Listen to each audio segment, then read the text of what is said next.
네, 그래서 알겠습니다. 이 화교와 조선족의 관계가 한국 사회에서 또 미묘한 그런 양상을 띠고 있는데 또 뭐 자연스럽게 그 다음 주제인 아니, 근데 조선족 얘기를 좀 해보려고 합니다. 조선족은 화교라고 보기는 좀 그러니까. 애매하지 않나요? 그래서 예, 신화교라고 하기도 하는데 네. 이들의 국적은 엄밀히 말하면 중화인민공화국이기 때문에 한국계 중국인이지. 그건 이제 한국적인 관점이고, 음. 네, 한국의 관점이고 중국의 관점에서 보면은 이들은 교민이에요. 네, 중국 국적을 가진 해외 교민. 아니 이제 조선족인데 한국에 있는 조선족은 교민이지만 실제 조선족은 교민은 아니잖아요. 그렇죠, 국민이죠. 국민인 거고. 네. 네, 그래서 이 조선족의 뭐 역사를 얘기하면은 뭐 끝이 없지만 끝이 없지. 일단 처음 시작은 그거예요. 뭐 최 박사님께서 아까 얘기해 주셨던 봉인 해제. 1860년대 이후에 봉인 해제가 되면서 조선인들도 우리가 얘기하는 간도, 지금의 뭐 윤영성이라든지 길림성 이쪽 지역으로 조선인들이 많이 이주를 그때부터 하기 시작했더라고요. 아니 봉금 이전에도 사실은 넘어가서 많이 살긴 했어요. 그렇겠죠. 왜냐면은 하도 그 조선 왕조에서 착취를 많이 하니까 그런 어떤 등살에 못 이겨서 넘어가서 많이 살긴 했죠. 그랬다가 이제 일제 시대가 되면 좀 더 많은 조선인들이 만주 지역으로 이주를 하게 되죠. 특히 만주국 성립을 하면서 최대 170만 명까지 늘어났다가 이제 해방 후에는 많은 조선인들이 남한이나 북한으로 돌아왔지만 그래도 100만 명 이상은 중국 본토에 남아서 중국 국적을 취득하고 지금 우리가 얘기하는 조선족이 된 거죠. 그렇죠. 근데 이 과정에서 조선족들이 뭐 아시겠지만 뭐 항일투쟁이라든지 뭐 국공내전이라든지 이런 데서 중국 공산군의 무정 측에서 무정. 이제 참여를 하게 되면서 연안파. 중국 그 공산당으로부터 엄청난 이제 인정을 받게 되죠. 네, 그렇기 때문에 동북항일연군 그 공로를 인정받으면서 조선족 자치구가 형성이 되고 그래서 굉장히 높은 수준의 자치를 허용받더라고요. 네. 자신들이 기여를 한 그런 공로에 대해서 인정을 보상도 받으니까 거기 사는 게 훨씬 더 유리하다고 생각할 수도 있죠. 네. 그랬다가 이제 1960년대 문화혁명이 터지면서 소수민족에 대한 탄압, 특히 조선족에 대한 탄압이 심해지는데 여기에는 또 보니까 이제 그 당시 북한과 중국의 관계가 이렇게 좀 악화되면서 북한이 생긴 1954년 그 철수하잖아요. 철군 문제 이런 거 가지고 그러니까 중국이 인민지원군을 통해 가지고 6.25 전쟁 때 북한을 도와줬단 말이에요. 그 이후에도 계속해서 북한에 주둔하면서 중국이 북한에 대해서 일정 정도 영향력을 행사하려고 했어요. 그런데 그거를 김일성 정부에서는 받아들일 수 없었던 거지. 그러면서 결국은 철군을 다 시켜요. 그러면서 북중 관계가 약간 조금 냉각 관계. 그러니까 북한 같은 경우는 뭐 요즘도 뭐 흔히 하는 얘기가 중국은 믿을 수 없는 나라다라고 얘기를 많이 하잖아요. 그때도 마찬가지 그런 게 있었던 것 같아요. 또 여기에 1960년대는 또 중국과 소련이 약간 그렇죠. 갈등이 있었는데 갈등이 여기에서 김일성이 북한이 친소 정책으로 친소 노선을 취하니까 이제 홍위병이나 그렇죠. 문화혁명 중소 분쟁이 일어나거든. 에서는 그러니까 60년대 이후 70년대까지 그러니까 그 중국과 그러니까 대탕트를 추구했던 후르시초프 정권 하에 러시아와 소련과 그다음에 중국 사이에서의 어떤 갈등, 그죠? 그런 것들 때문에 중소 관계가 굉장히 안 좋아져요. 중국은 소련을 보고 저거 수종주의다, 대탕트를 추구하는 그죠? 비판을 하고. 지금 2024년의 정세와도 너무 닮아 있네요. 어떤 식으로? 지금 또 김정은 같은 경우에 또 러시아에 밀착을 하고 그렇죠, 전쟁 그렇죠. 때문에 한번 중국은 좀 애매한 지금 관계가 되고. 근데 그 당시에는 훨씬 더 이제 중국과의 관계가 악화됐던 거죠. 네. 그래서 이제 홍위병들이 이제 동북 지역으로 가서 뭐 조선족들을 너네 소련 간첩이다, 북한 간첩이다. 심지어 일제 시대까지 거슬러 올라와서 만주국 시대까지 거슬러 올라와서 일본 간첩이다. 이렇게 비판을 하면서 일종의 뭐 탄압의 결과로 수백 명의 이제 희생자가 나옵니다. 사망자가 나와요, 조선족들이. 수백 명. 네, 그러면서 이제 기존에 허용되었던 높은 수준의 자치가 예를 들면 공무원들이라든지 관료들이 한쪽으로 교체되고 조선족 학교에서의 한국어 수업도 굉장히 제한되면서 이때부터 본격적으로 동북 삼성의 조선족 사회가 어떻게 보면 한족화의 이제 길을 좀 가게 되는 거죠.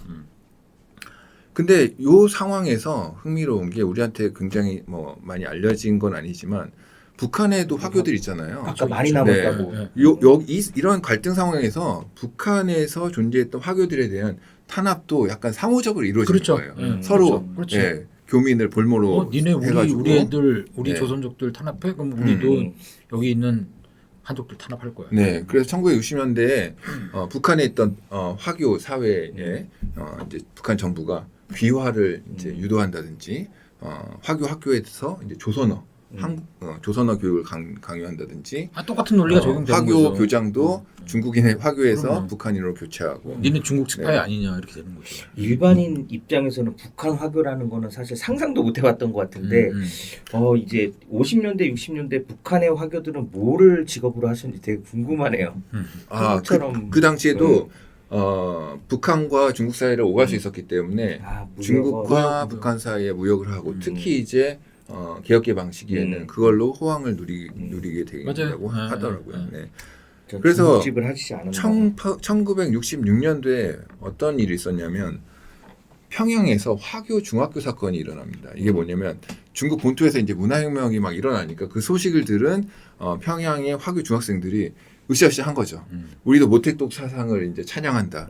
이러면서 그 평양에 있는 뭐 뒷산에 올라가가지고 중국 오성홍기를 막 휘두르는 거예요. 휘날리는 거죠. 그래서 우리는 이제 모택동 사상을 이제 지지한다. 막 이렇게 하니까 북한 입장에서는 얘네 그렇죠. 뭐냐 이렇게 된 거죠. 그렇죠. 어이가 없으니까 얘네들을 이제 진압하고 그 학교를 그냥 폐쇄해 버립니다. 네, 이 정도로 이제 중국과 북한과의 관계가 악화되고 이제 뭐 중국에서는 조선족들이 이제 전통적으로 유지했던 전통 놀이라든지 뭐 씨름, 뭐 토종 비결 막 이런 거 이제 뭡니까 미신, 구습, 봉건의 유습 뭐 이런 걸로 타파해야 된다. 그렇죠.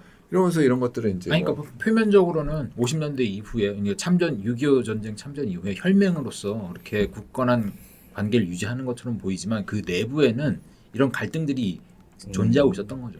참 어떻게 보면 비슷한 시기에 형성됐던 남한과 북한의 화교인데 한쪽에서는 눈물을 흘리며 매화를 부르고 한쪽에서는 오성홍기를 흔들는 게 되게 이제 좀 아이러니하네요. 네, 그게 또 뭐 교묘한 게 1960년대에 박정희 정권 하에서 화교들에 대한 본격적인 차별이 시작되잖아요. 그 당시에 이제 비슷한 시기에 김일성이 뭐 화교들을 이제 탄압하기 차별하기 시작하는 거죠. 그랬다가 이제 1970년대가 되어서야 특히 주은래가 북한을 방문해서 이제 좀 협상을 하고 관계 회복을 하는 건데 항상 이렇게 문제가 있을 때마다 주은래가 등장을 해가지고 이걸 이렇게 잘 마무리하고 그렇더라고요. 아니, 어떻게 보면 모택동이 마오쩌둥이 일을 저지르면 수습은 이제 주을래가 하는 저벌라이가 하는 그런 양상이 벌어지게 됩니다. 문화 대혁명 당시에도 보면. 네. 인생 자체가 그렇던데 쭉 보면. 그렇죠. 네. 그래서 이제 조선족 하면 우리나라 그 남한의 입장에서 보면 아까 심프로도 얘기했지만 뭔가 한민족, 뭐 한국계 중국인 뭐 이렇게 생각하기 쉬운데 중국에서 보면은 사실은 이 55개의 소수민족 중에 그냥 한 카테고리인 거예요. 한 소수민족 집단인 거죠. 중국 국적을 가진. 그렇죠.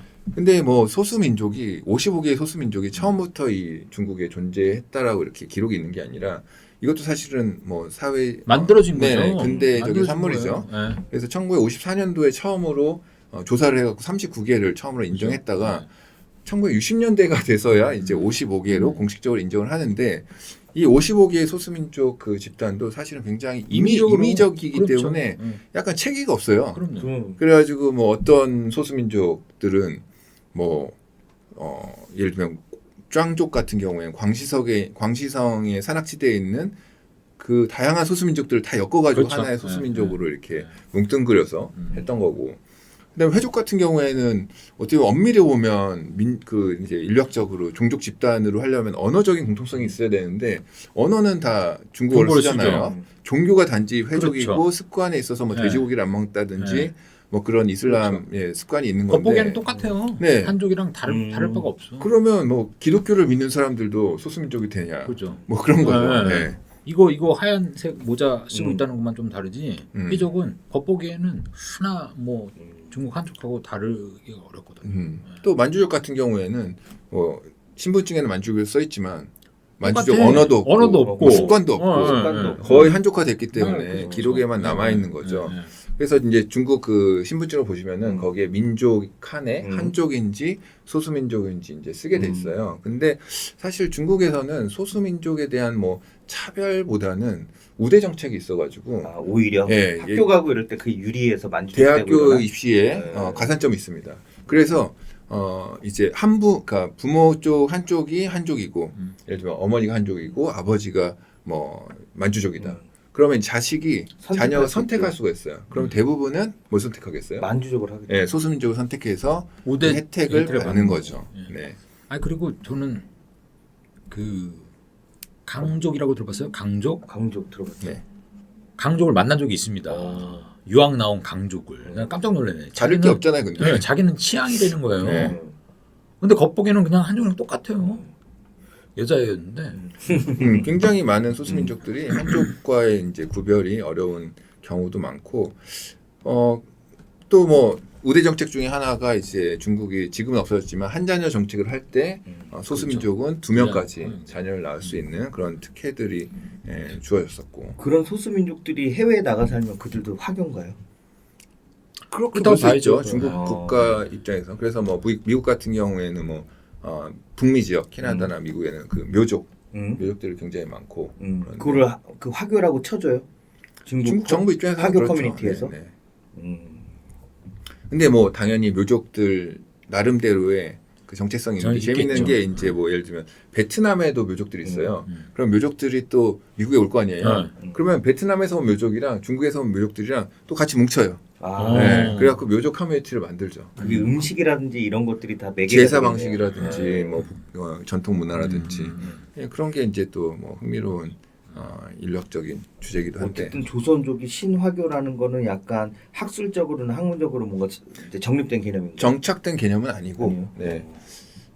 그렇게 부르는 사람도 있다. 그렇게 있다. 보는, 언론에서 약간 그렇게 언론에서. 보는 경향이 있는 거죠.